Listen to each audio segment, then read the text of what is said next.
আমাদের এখানে থাকা ঠিক হবে না। কোথায় যাব? কোথায় যাব জানি না, তবে ঢাকা ছাড়তে হবে। গেলে তো এখনই রওনা দিতে হবে, আর দেরি করা যাবে না। লোকে বলা বলি করছে 1 ঘন্টার জন্য কারফিউ উঠেছে। চারিদিকে লাশ আর লাশ, রাস্তায় রাস্তায় মিলিটারি।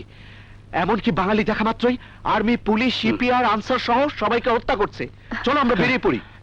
কেমতির মা, তুমিও তোমার দেশের বাড়িতে চলে যাও, তোমার ছেলে মেয়েরা আছে। গন্ডগোল থেমে গেলে আবার এসো। আচ্ছা। তোমার পেটের ব্যথা কমেছে? যেতে পারবে তো? কমেছে। কত দূর যেতে হবে জানি না। দে, আমার কাছে দে। চল চলো চলো।